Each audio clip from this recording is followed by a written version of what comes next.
할렐루야. 오늘도 주님의 크신 사랑과 은혜와 능력이 함께하는 복된 주일이 되기를 주님의 이름으로 축원합니다. 고난주간과 부활주일을 지내면서 저는 우리 안에 있는 하나님의 능력에 대한 묵상을 하게 되었습니다. 그러던 중 보네포 목사님의 선한 능력으로라는 시와 찬양을 들으면서 비록 작은 능력이지만 이 작은 능력이 세상을 바꿀 수도 있다는 생각을 하게 되었습니다. 보네포 목사님은 독일의 루터교 목사이자 신학자이자 반나치 운동가였습니다. 보네포 목사님은 1944년 성탄절에 죽음을 앞두고 자신의 약혼자에게 이 시를 편지로 적어 보냈습니다. 이 선한 능력으로라는 찬양은 이 편지에 적혀있던 시에 곡을 붙여 찬양을 한 것입니다. 이 편지는 보네포 목사님의 생전 마지막 편지였습니다. 보네포 목사님은 1945년 4월 9일 종전을 3주 앞두고 39세라는 이른 나이에 교수형을 당해서 당신의 주소지를 천국으로 옮기셨습니다. 자신의 목숨을 잃을 것을 알면서도 하나님의 선한 능력으로 보호받고 있으며 앞으로 일어날 일들을 믿음으로 기대한다는 보네포 목사님의 고백은 차가운 감옥 안에서 아무 희망도 없어 보이는 그런 상황에서 더욱 견고하여진 신앙으로 좌절과 절망 대신에 오히려 감사하고 찬송하며 천국의 소망을 더욱 굳게 하는 그런 목사님의 모습을 상상하게 되어집니다. 이것이 바로 하나님의 선한 능력인 것이죠. 여기서 잠깐 보네포 목사님의 편지에 적은 시 선한 능력으로를 낭독해 드리겠습니다. 선한 능력에 언제나 고요하게 둘러싸여서 보호받고 위로받는 이 놀라움 속에 여러분과 함께 오늘을 살기를 원하고 그리고 여러분들과 함께 새로운 한 해를 맞이하기 원합니다. 옛것은 여전히 우리의 마음을 괴롭게 하고 어두운 날들의 무거운 짐은 여전히 우리를 누르지만 오 주님, 내몰려버린 우리의 영혼에게 주님께서 예비하신 구원을 주옵소서. 주님께서 쓰라리고 무거운 고통의 잔을 가득 채워 저희에게 주셨으므로 저희는 그 잔을 주님의 선하고 사랑스러운 손으로부터 떨림없이 감사함으로 받습니다. 그럼에도 주님께서는 저희에게 이 세상에서 기쁨과 빛나는 햇빛을 주기를 원하십니다. 그러기에 저희는 지나간 일들을 회상하며 저희의 생명을 온전히 주님께 맡깁니다. 주님께서 우리의 어두움을 밝히신 촛불은 오늘도 밝고 따뜻하게 타오르게 해 주십시오. 우리가 다시 하나 되게 하여 주십시오. 우리는 압니다. 당신의 빛이 밤을 비추고 있음을. 이제 저희 주변 깊은 곳에 고요가 평만할 때 저희 주변을 보이지 않게 에워싼 세상에 온전히 울려 퍼지는 소리를 저희들로 하여금 듣게 하옵소서. 주님의 모든 자녀들이 소리 높여 부르는 찬양을 선한 능력에 우리는 너무 잘 보호받고 있으며 믿음으로 일어날 일들을 기대하고 있습니다. 하나님께서는 밤이나 아침이나 우리 곁에 계십니다. 또한 매일의 새로운 날에 함께 하십니다. 할렐루야. 저는 처음에 이 시를 읽고 묵상을 하는데 왜 그렇게 눈물이 나는지는 모르겠어요.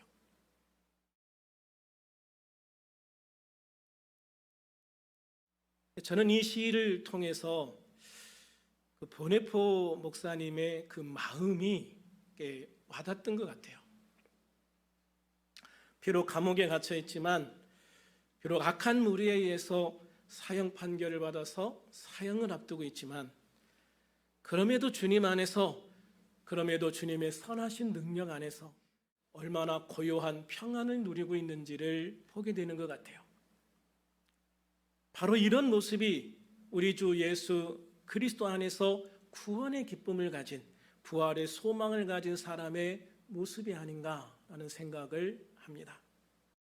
우리는 살아가면서 한 사람의 능력, 그것도 권력도 없고 군대도 없고 정치적 배경도 없는 한 사람이 얼마나 큰 힘을 행사할 수 있을까 회의적인 생각을 할 때가 있습니다.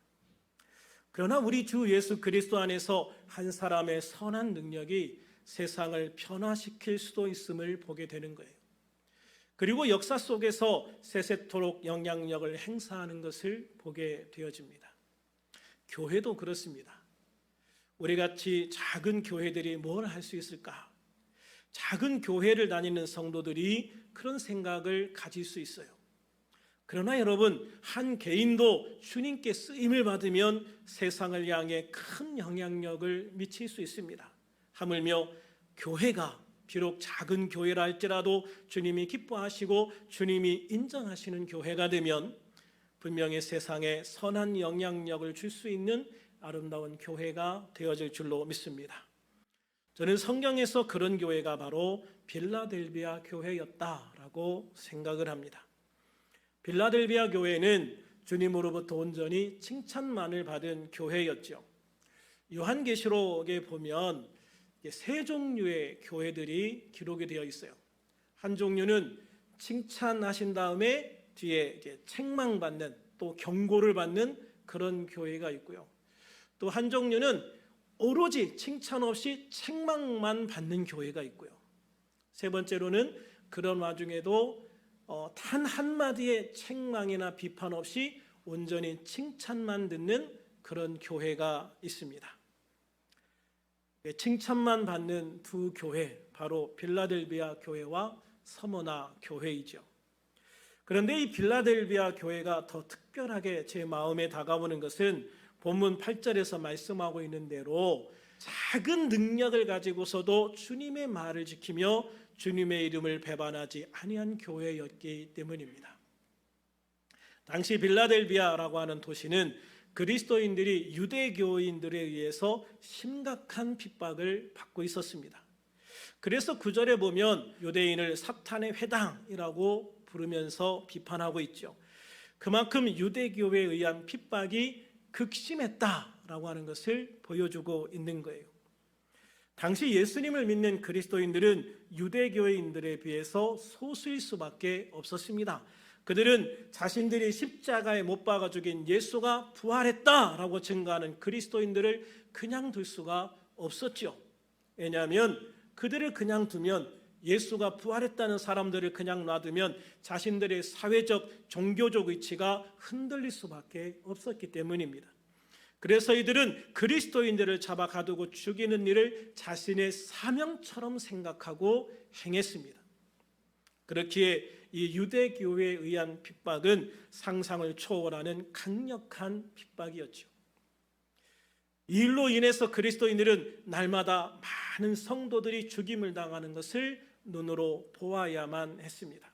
이렇게 성도들은 피비린내 나는 순교의 칼날 앞에 맞서야 하는 고통을 매일매일 순간순간 감당하며 살아갈 수밖에 없었습니다.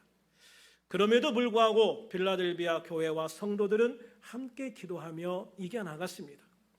함께 칼을 들고 그들과 전쟁을 한 것이 아닙니다. 예수님의 말씀대로 오히려 그들을 용서하고 축복했습니다. 그들을 위해서 기도했습니다. 그러면서 인내했습니다. 그렇게 빌라델비아 교회와 성도들은 그 핍박의 시기를 견디고 이겨서 결국 승리했던 것이죠. 그로 인해서 빌라델비아 교회는 단 한마디의 책망도 없이 온전한 칭찬만을 받는 그런 교회가 되었던 것입니다. 여기에서 에베소 교회와의 차이점을 발견하게 됩니다. 에베소 교회는 빌라델비아에 비해서는 좀 규모가 큰 교회였다고 생각합니다. 능력도 많은 교회였다고 생각을 해요. 요한계시록 2장 2절과 3절 말씀에 의하면 주님은 에베소 교회를 향해서 말씀하시기를 내가 내 행위와 수고와 내 인내를 알고 또 악한 자들을 용납하지 아니한 것과 자칭 사도라 하되 아닌 자들을 시험하여 그의 거짓된 것을 내가 드러낸 것과 또 내가 참고 내 이름을 위하여 견디고 게으르지 아니한 것을 아노라라고 말씀하셨습니다. 그렇습니다. 에베소 교회는요, 이단들과의 치열한 싸움에서 이겼습니다. 온전한 믿음을 지켰습니다. 그들은 오직 예수 그리스도의 이름만을 위하여 참고 견디고 인내하며 싸워서 마침내 승리했던 것이죠. 그런데 문제가 있었습니다. 에베소 교인들은 이 치열한 싸움을 싸우는 동안 처음 사랑을 버렸습니다. 에베소 교회는 많은 성도들이 함께 모여 예배를 드리고 있었습니다. 그러나 그들에게 더 이상 예수님을 믿었을 때의 그 기쁨과 감격이 없었다는 거예요. 그들에게 남은 것은 주님의 사랑 없는 예배의 형식만 남아 있었던 것이죠. 모여서 열심히 찬양했습니다. 기도했습니다. 전도했습니다. 그런데 거기에 딱 하나, 하나님의 사랑이 빠져 있었다는 거예요. 주님은 5절에서 그러한 그들을 향해서 이렇게 경고하십니다. 그러므로 어디서 떨어졌는지를 생각하고 회개하여 처음 행위를 가지라. 어디서 떨어졌는지를 생각하고 회개하여 처음 행위를 가지라. 만일 그러지 아니하고 회개하지 아니하면 내가 내게 가서 내 촛대를 그 자리에서 옮기리라. 그렇다면 에베소 교회는 왜 처음 사랑을 잃어버렸을까요? 에베소 교회에는 이단과 싸우는 동안 교리에 집착하게 됩니다. 왜냐하면 이단들이 들어와서 자꾸 잘못된 교리를 들이미니까 그들의 교리가 잘못됐다는 것을 증명하고 그들을 쫓아내야 됐거든요. 그러니까 교리에 정말 열심일 수밖에 없었던 거예요. 그래서 교리적으로 정말 완벽한 교회가 되고 교리적으로 조금이라도 문제가 있는 사람들은 다 쫓아내고 그렇게 해서 정말 순수한 기독교 복음을 지켜냈단 말이에요. 그런데 문제는 그들이 그 교리에 집착하는 동안 하나님의 사랑을 잃어버리게 된 거예요. 교리에만 집중하는 교회, 교리만 가르치는 교회, 교리가 제일이라고 생각하는 그런 교회가 되어버리고 만 것이죠. 아마도 하나님의 사랑과 예수님의 은혜는 그들이 가르치는 교리의 한 부분이었을 겁니다. 그렇지만 누구도 가르치는 교사도 배우는 성도도 그 사랑과 은혜를 마음으로 느끼지 못했던 것 같아요. 그 하나님의 사랑과 은혜를 공감하지 못했던 것 같단 말이죠. 그러면 빌라델비아 교회는 어떻습니까? 빌라델비아 교회는 이단과의 싸움이 아니라 자신들을 핍박하여 죽이는 유대교와의 싸움이었습니다. 자고 나면 어떤 성도가 감옥에 가고 또 자고 나면 어떤 성도가 순교당했다는 소식이 들려옵니다. 그리고 그런 순교의 장면을 자신의 눈으로 목격하는 날도 많았을 겁니다. 실로 두려울 수밖에 없는 상황이죠. 나는 예수 믿고 천국 가니 그런 핍박과 죽음이 하나도 두렵지 않다? 여러분, 여러분이 만약에 그런 순간에 딱 놓이게 된다면 정말 두려움이 하나도 없겠습니까? 아닐 거예요. 그렇지 않을 겁니다. 막상 순교당하는 순간에는 두려움이 없을 수 있습니다. 그러나 그 핍박의 과정은 두려울 수밖에 없어요. 그것이 인간의 자연스러운 모습인 거예요. 그러니 빌라델비아 교인들은요, 더 하나님의 사랑에 매달릴 수밖에 없었습니다. 더 하나님의 은혜를 가지고 은혜를 붙잡고 기도할 수밖에 없었다는 거예요. 그래서 말씀을 읽을 때도요, 핍박을 당하는 자를 사랑하시는 하나님의 은혜에 대해서 묵상하게 되었을 것이고 그 말씀을 붙들고 기도하게 되었을 거예요. 그래서 이 핍박을 이기고 승리한 빌라델비아 교회 성도들은요, 그 이전보다 오히려 더 하나님의 사랑과 예수님의 은혜를 사모하게 되었을 겁니다. 더 굳세게 주님의 사랑과 은혜의 말씀을 붙잡게 되었을 거예요. 그러니 이 교회는 핍박을 당하면 당할수록 오히려 주님의 사랑과 은혜가 풍성해지는, 믿지 않는 사람들로서는 도저히 이해할 수 없는 그런 교회가 되었을 거라는 거죠. 그래서 저는 여기에서 우리의 신앙생활에서 제일 중요한 것이 무엇인가를 생각하게 되어집니다. 그것은 바로 하나님의 마음과 예수님의 마음을 이해할 수 있는 그런 노력이 있는 그런 신앙생활이 되어져야 된다는 것이죠. 여러분, 성경 말씀을 많이 읽는 것 좋은 것입니다. 성경 말씀을 읽고 그 가운데 우리에게 주는 교훈들을 많이 깨닫고 적용하는 것, 그거 정말 좋은 거예요. 그런데 여러분, 그 상황 속에서 그 말씀을 하실 수밖에 없었던, 그 말씀을 하셔야만 했던 하나님의 마음, 예수님의 마음을 함께 이해할 수 있다면, 그 마음을 느낄 수 있다면 우리의 신앙은 훨씬 더 풍성해질 수밖에 없을 거라고 생각을 해요. 하나님께서 이 죄악이 만연한 세상을 바라보실 때 어떤 마음으로 이 세상을 바라보셨을까? 당신의 유일하신 아들 예수님을 이 땅에 인간의 모습으로 내려 보내셔야만 했을 때 그 마음이 어떠셨을까? 예수님이 십자가에 못 박히셨을 때 온 세상을 어둠으로 캄캄하게 만드실 수밖에 없었던 그 아버지의 마음은 어땠을까? 이 땅에 오신 예수님이 정말 목자 없는 양같이 방황하고 있는 사람들을 보았을 때 그 마음이 어떠셨을까? 당신이 십자가를 앞에 두고 겟세마네 동산에서 정말 온몸의 땀구멍에서 핏방울이 떨어질 정도로 그렇게 간절하게 기도할 수밖에 없었던 그 예수님의 마음은 또 무엇이었을까? 그렇게 기도하시면서도 결국 내 원대로 마시고 아버지의 뜻대로 되기를 원하는 고백을 했던 예수님의 마음은 어땠을까? 이렇게 잡히시고 모멸당하시고 채찍을 맞으시고 십자가를 지시면서 그때 그 예수님의 마음은 무엇이었을까? 십자가 위에서 우리를 바라보시는 주님의 마음은 무엇이었을까? 부활하신 주님이 우리를 만날 때 그때 주님의 마음은 무엇이었을까? 또 지금 승천하셔서 하나님 보좌 우편에서 나를 바라보시는 그 주님의 마음은 또 어떤 마음일까?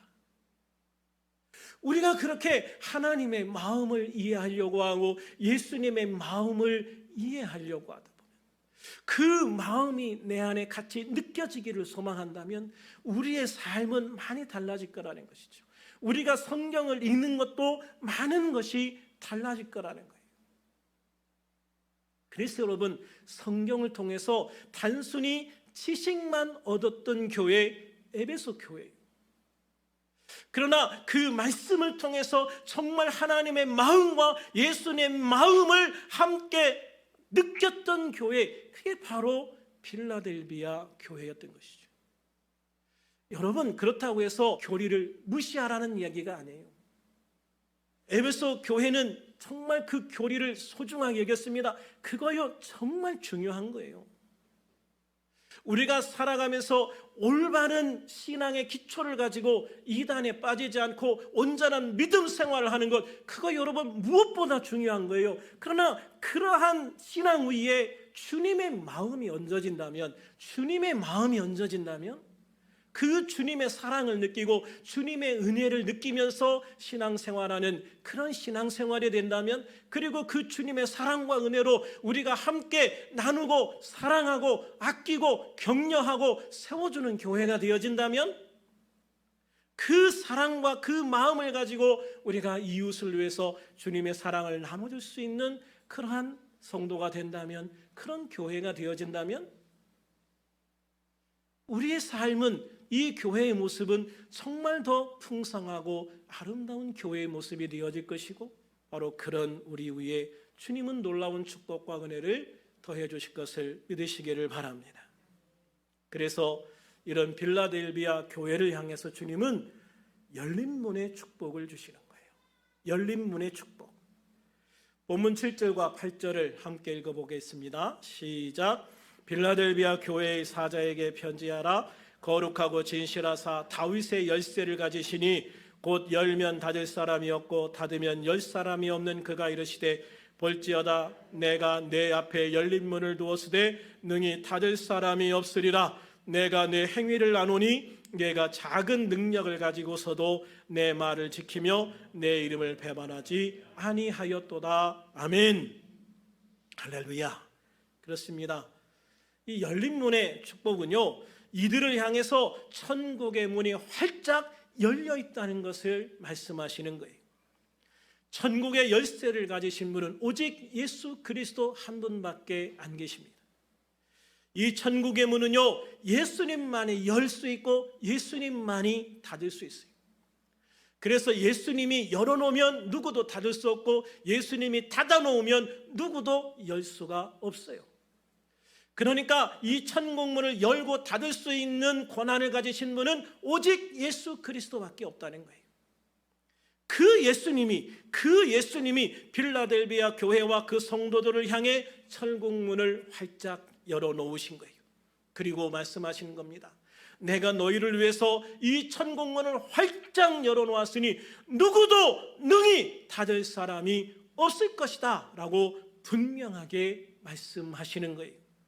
할렐루야.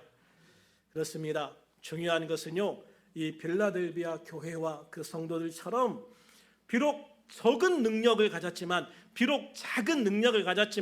주님의 말씀을 지키고 예수님의 이름을 배반하지 않는 것입니다. 예수님의 이름을 지키는 것입니다. 예수님의 이름에 부끄럽지 않게 살아가는 것입니다. 주님의 사랑과 은혜가 충만한 가득한 삶을 살아가는 것이죠. 우리들 교회도 작은 교회죠.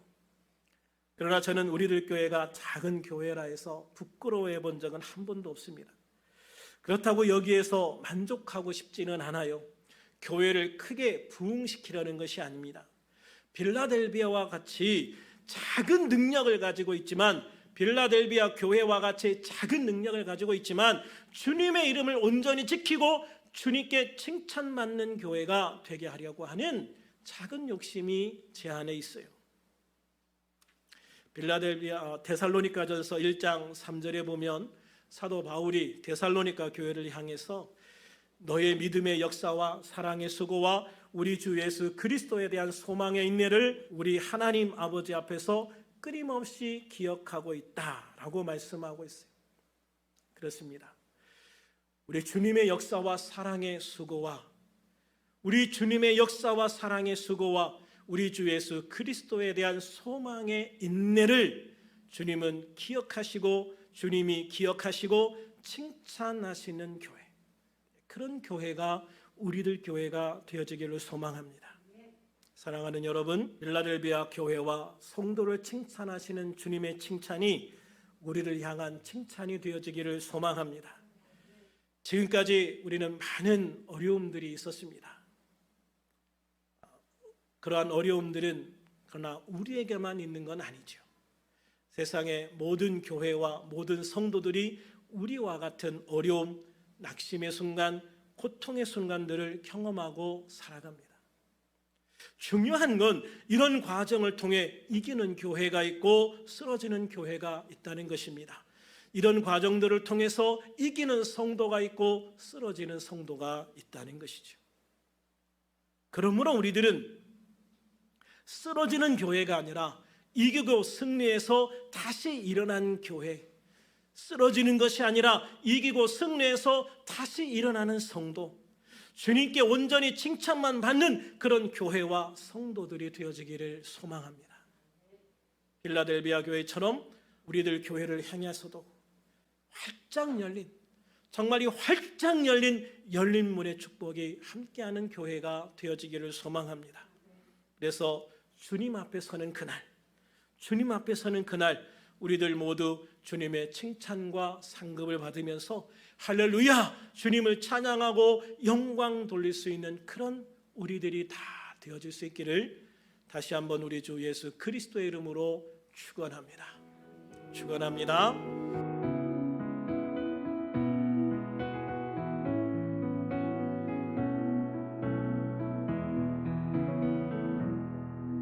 그 선한 힘에 고요히 감사하여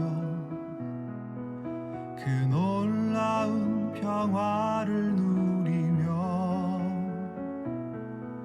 나 그대들과 함께 걸어가네. 나 그대들과 아내를 여네. 지나가 넘을 어둠의 날들이 무겁게 내 영혼 짓눌러도 오 주여 우릴 외면치 마시고 약속의 구원을 이루소서. 그 선한 힘이 우릴 감싸시니 믿음으로 일어날 일 기대하네. 주 언제나 우리와 함께 계셔.